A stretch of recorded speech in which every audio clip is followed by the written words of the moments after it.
안녕하십니까. 오정근의 속속경제 오정근입니다. 오늘은 8월 12일 목요일 아침입니다. 목요일 아침 경제 시사회를 시작하도록 하겠습니다. 제가 준비한 자료를 같이 보시면서 말씀을 나누도록 하겠습니다.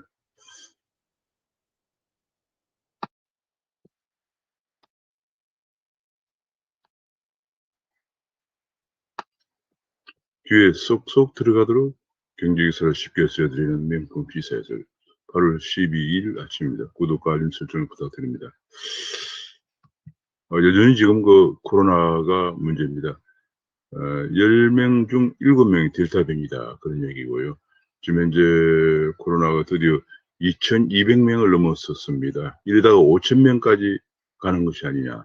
정점이 보이지 않는다. 그런 얘기를 하면서 확진자 중에서 2,000명대 확진자 만든 코로나의 3대 요인 해가지고 델타 변이 검출률이 73%에 이르고 있고 비수도권의 확진자 비중도 45%에 달하고 있고 백신 부족이 장기화되고 있다. 이것이 세 가지 원인이 겹쳐서 2,200명을 돌파하고 이러다가 5,000명까지 가는 것이 아니냐 하는 우울한 전망이 나오고 있습니다. 정부 대책은 백신도 확보하지 못하고 있는 상황이라서 그저 집에 있으라 나오지 말라 하는 것이 대책이다. 이런 지적도 나오고 있습니다. 8월 11일에 2,223명의 확진자가 나왔습니다.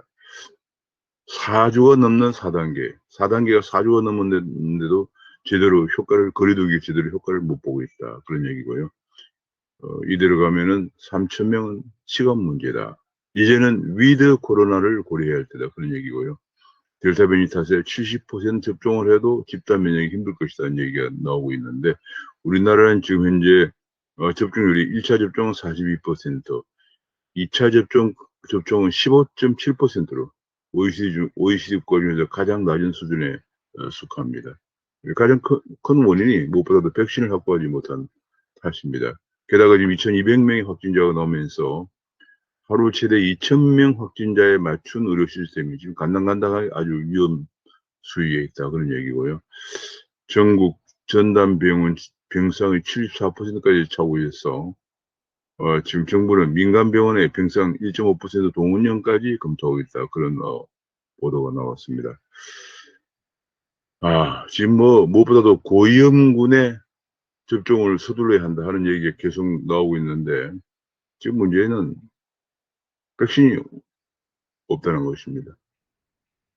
그런 가운데 12일부터 60세부터 74세까지 아스트라제네카 2차 접종을 시작합니다.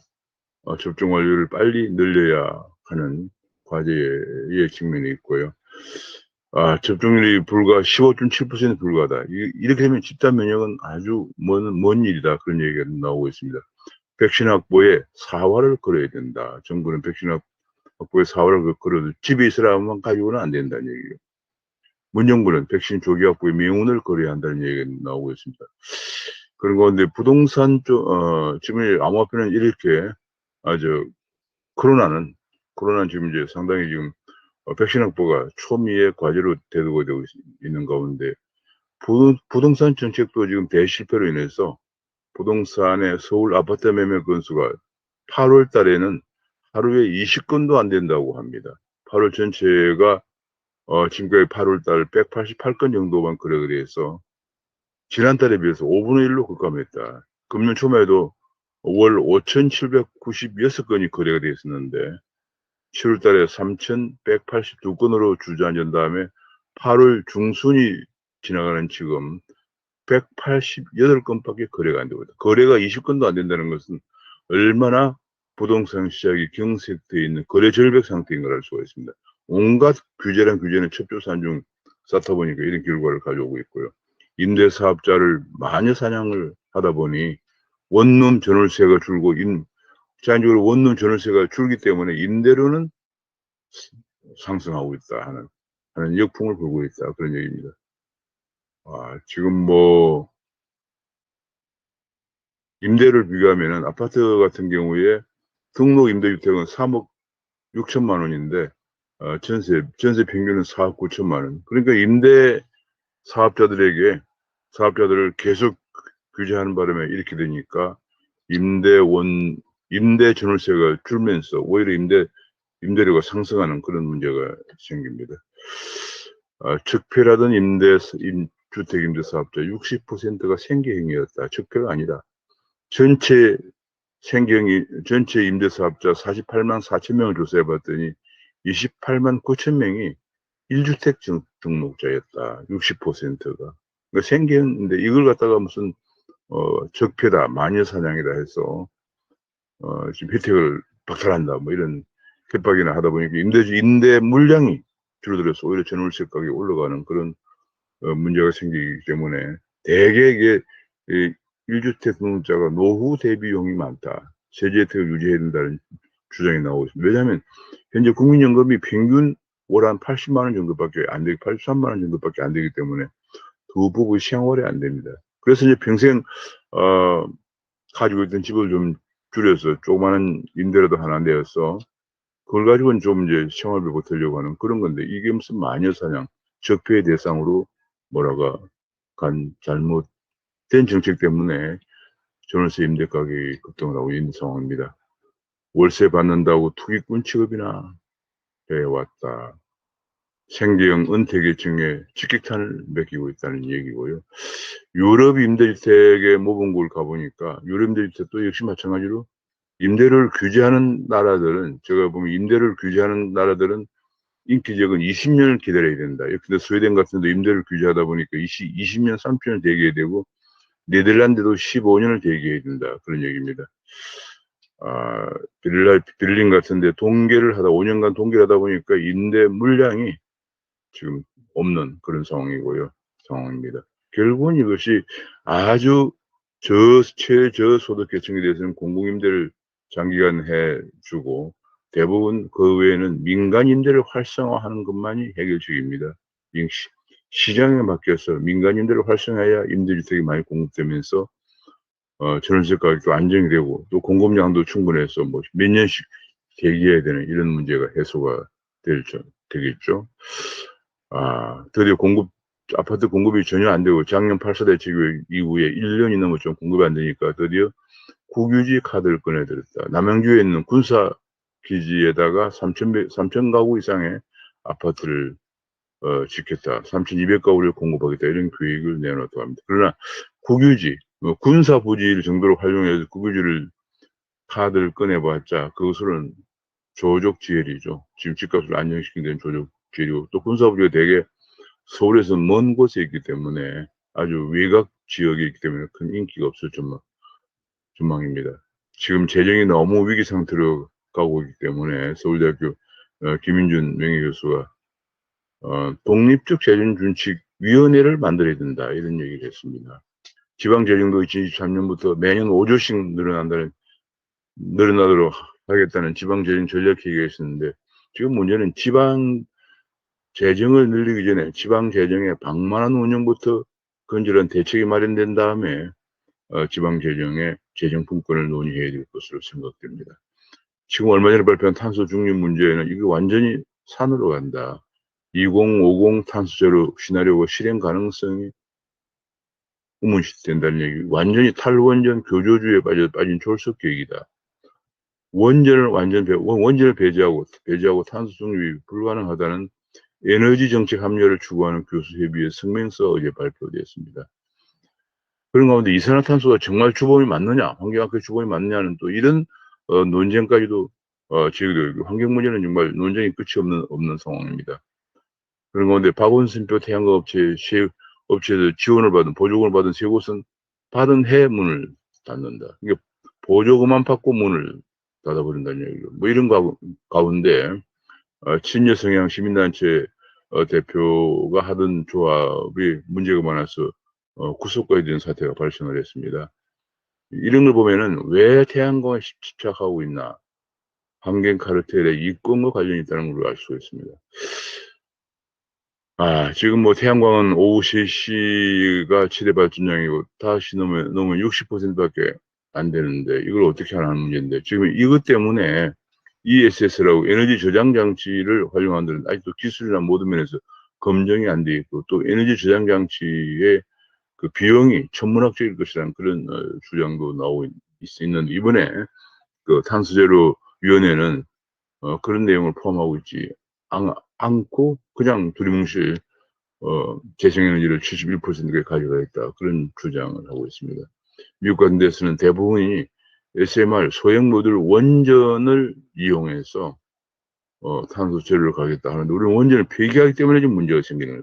원전을 폐기하고 탄소 제로를 간다고 하기 때문에 에너지 원 자체가 백년대계 에너지 우리 굉장히 근간이 되는 에너지 원 자체가 불안정해질 것을 예상하고 탄소 중립위원회조차도 중국이나 러시아의 전기를 북한을 경유해서 수입해 온다 이런 얘기까지 보고서에 포함을 시키고 있는 그런 상황입니다. 그렇게 불안정한데도 계속 재생에너지만 고집을 하고 있습니다.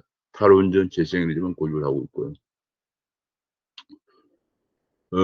지금 조선업이 13년 만에 수주 콧노래를 부르고 있다. 전 세계 발주량의 45%를 차지하고 있는데 그러나 문제는 중소조선 회사는 지금 굉장히 어려움에 직면해 있다는 얘기입니다. 선수금 환급 보증이라고 그래서 중소조선사가 일감을 가져올 때는 선수금을 받는데 나중에 잘못될 경우에 환급을 해줄 수도 있다는 보증을 금융회사로부터 받아야 되는데 지금 중소회사들은 금융회사들부터 이런 걸 받기가 힘든 상황이라고 합니다. 그러면서 선박 수리 시장도 중국에 빼앗길 거예요. 특히 선박 수리 시장은 인건비 따먹는 것이기 때문에 인건비가 워낙 싼 중국의 조선소에 한국의 배들도 가서 수리를 하는 그런 상황입니다. 지금 중소조선소에 대한 문제가 아주 심각합니다. 지금 호황에서 소외된 중소조선사 문제가 큰 문제다. 주 50시간도 겹치고 또 선수금 환급 보증도 유명무실하고 계속 양극화되고 있다 그런 얘기고요. 조선 그 협동조합 이사장은 중소조선소에 대해서 주 52시간이라도 좀 완화해달라. 지금 인력난도 다 그런데 일을 하려고 우리나라 청년도 일을 하려고 하지 않기 때문에 인력난도 심하고 주 52시간 규제, 최저임금 인상 등등 게다가 앞에서 본 것처럼 선수금 환급 보증 발급받기도 힘든 상황이라서 지금 사면초가에 몰리고 있다는 그런 얘기입니다. 방역도 백신도 정책도 각 주택정책도 모두 신뢰 잃은 리더십이 문제다. 지금 리더십이 신뢰를 완전히 잃고 있기 때문에 정책이 제대로 되고 있지 않다. 그런 지적이 나오고 있고요. 정책 무능이 징벌적 손해배상감이라는 지적도 나오고 있습니다. 그런데 8월 달에 무역 수지가 적자로 돌아서고 있습니다. 지금 상반기 10일 동안 수출과 수입은 63% 증가한 데 비해서 수출은 54% 증가를 해서 무역 수지가 적자 전망이 나오고 있다는 또 문제점으로 대두가 되고 있습니다. 그런 가운데 미국에서는 6월 달에 이어서 5월 달에 7월 달에도 물가 상승률이 CPI 물가 상승률이 5.4%를 기록해서 이제 물가가 6월 달에 5.4, 7월에 5.4니까 상당히 이런 높은 물가 수준이 계속 지속될 전망이라는 얘기도 나오고 있습니다. 그래서 미국의 또 고용 지표도 좋게 나오면서 지금 테이퍼링이 계속 예고되고 있어서 그런 가운데 인프라 투자가 지금 4조 5천억 달러, 한국 돈으로 약 5천조 원에 달하는 인프라 예산이 통과되어 있습니다. 이런 것 때문에 미국은 결국은 지금 달러 강세가 되고 달러 인덱스 올라가고 있습니다. 올라가면서 또 지금 미국의 국채금리도 올라가면서 이것이 신흥시장국에 지금 굉장히 자금 이탈 공포를 초래할 전망이라는 그런 분석이 나오고 있습니다. 미국의 테이퍼링에 대해서 신흥국발 위기를 경계하고 좀 대비를 해야 한다는 당연한 경고가 나오고 있고요. 그런 가운데 미국은 델타 변이 바이러스 확산을 중국은 성장률이 떨어질 것으로 전망이 되고 있는 상황입니다. 지금 암호화폐 가격이 계속 올라가고 있습니다. 비트코인이 46,000달러로 지금 올라갔고요. 이더리움도 3,230달러로 올라가고 있습니다. 이걸 보면은 전체 차트를 한번 보면은 지금 비트코인 가격이 떨어졌다가 지금 다시 거의 반등 절반 정도 최고점의 절반 정도까지 반등을 하고 있고요. 이더리움도 마찬가지로 그런 상황입니다. 지금 암호화폐가 새로운 국면을 맞이하고 있는 것 같습니다.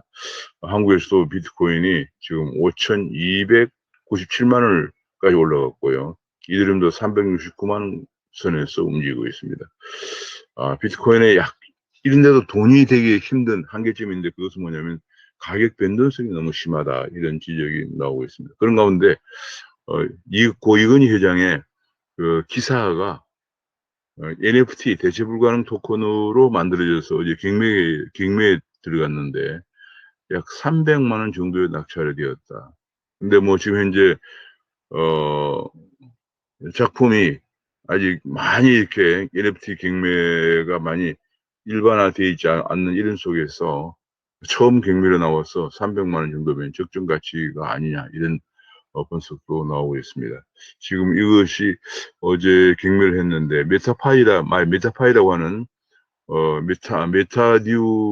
메타파이라고 하는 NFT 경매 플랫폼을 통해서 했는데, 이 안에 메타파이 안에 이 경매를 하기 위해서 메타디움이라고 하는 암호화폐를 사용하는데, 이 암호화폐 가격이 개당 145원인데 지금 27,900 메타디움에 낙찰되어서 원화로 한 사람이 대체로 300만 원 정도에 낙찰되었다. 이제 한국도 이제 신문 기사가 이 정도 가격에 낙찰되는 이런 시대에 들어가고 있습니다. 코스피는 지금 하락을 했고요. 특히 그 D램 반도체 가격이 금년 초에 5달러에서 23달러까지 올라갔는데 4분기에는 떨어질 것이다. 지금 2분기에 23%까지 3% 가격이 올라갔는데 4분기에는 떨어질 것이라는 전망이 나오고 있습니다. 지금 계속 반도체가 쇼티지 부족 현상이 있는 가운데서 D램 공급은 증가해서 4분기 정도는 가격이 떨어질 것이라는 것 때문에 삼성전자, SK하이닉스의 반도체주가 하락세를 보이고 있다, 그런 얘기가 나오고 있고요. 특히 외국인들이 팔고 나가고 있다. 지금 외국인들이 순매도하는 걸 보면은 1위가 삼성전자, 2위가 SK하이닉스, 뭐 3위가 현대차, 이렇게 되고 있습니다. 그러면서 외국인의 국내 시총 비중이 30% 아래로 떨어졌다. 어제 8월 11일에 29.5%를 기록해서 2015년 이후 처음으로 30% 아래로 떨어졌다는 그런 보고가 나왔습니다. 뉴욕 증시는 다우존스는 소폭 상승한 데 비해서 나스닥은 대행 기술주의 하락으로 소폭 하락세를 보였습니다.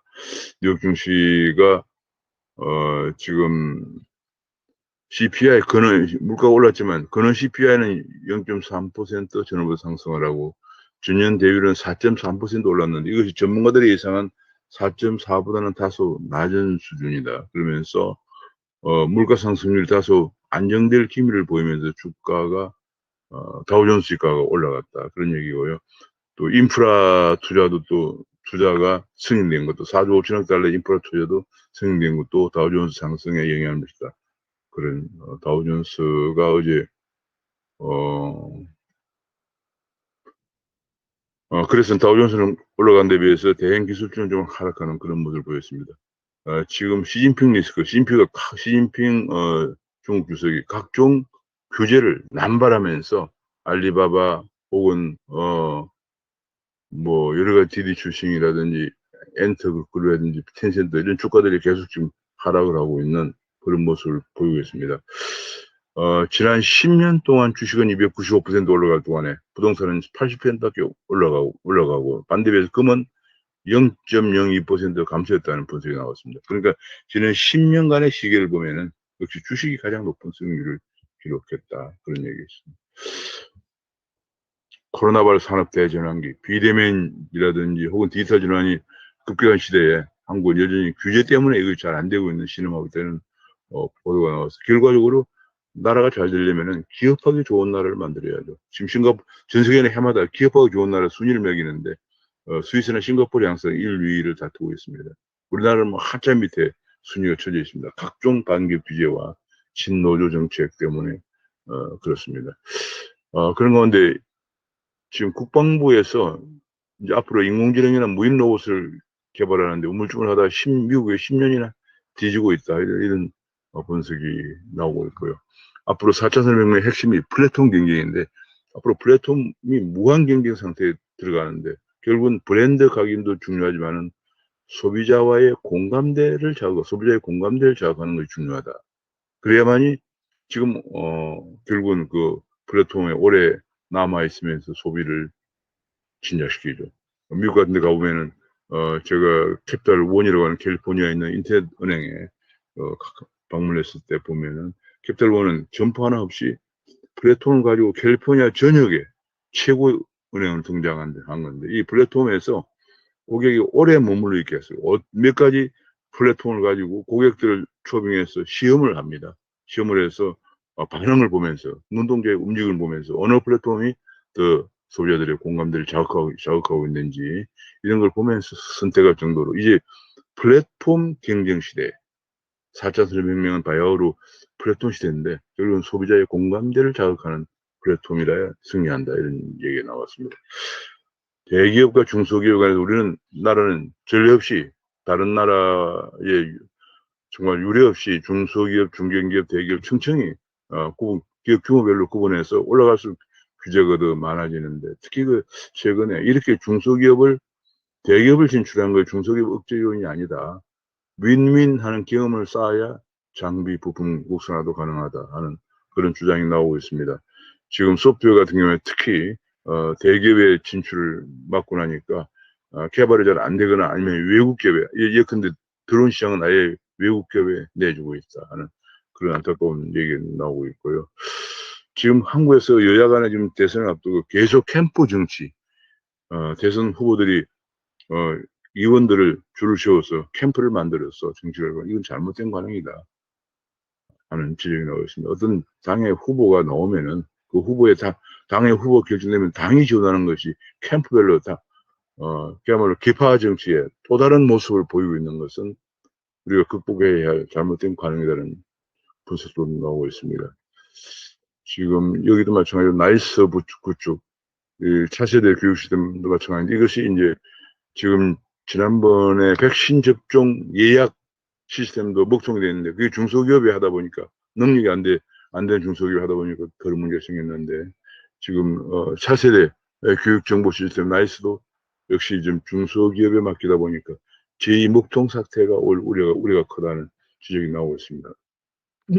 임기 말에는 차기 정권의 비폭탄을 넘기지 말고 대선용 남북관계 조급증에서 벗어나서 민주적 권력 이양의 초석을 마련하는 것이 임기 말에 가장 중요하다. 지금 우리는 근데 임기 말에 거꾸로 가고 있습니다. 뭐 좀 언론 중재법이라든지 이런 걸 통해서 임기 말에 오히려 더 지금 정권을 어떻게 하면 연장할까 아니면 잘못을 어떻게 하면 덮을까 뭐 이런 데만 지금 그리고 뭐 빚은 계속 재정은 지금 돈을 현금 살포를 하는 이런 모습을 보이고 있습니다. 그런 가운데 청년 고용을 막는 노조들이 기득권 유지만 하면서 기득권만 계속 유지를 강화하고 신규 청년들, 근데 정년 연장 같은 임금 인상 같은 거죠. 신규 청년들의 진입을 가로막고 있는데 여기 대해서는 아무 말도 없다. 왜냐하면 노조원들의 표를 잃을까 봐서 그런 거죠. 정말 대선 주자들 안타깝습니다. 심지어는 뭐 전국민 1,000만 원 대출, 기본 대출이라는 얘기, 또 전국민 주치, 여권 주자들의 만국 경쟁이 더욱더 가속화되고 있다. 그런 가운데 어제 정경심 입시부정 펀드 비리에 2심서도 대부분 유죄 판결을 쓰였습니다. 조민의 7대 스펙이 모두 가짜다.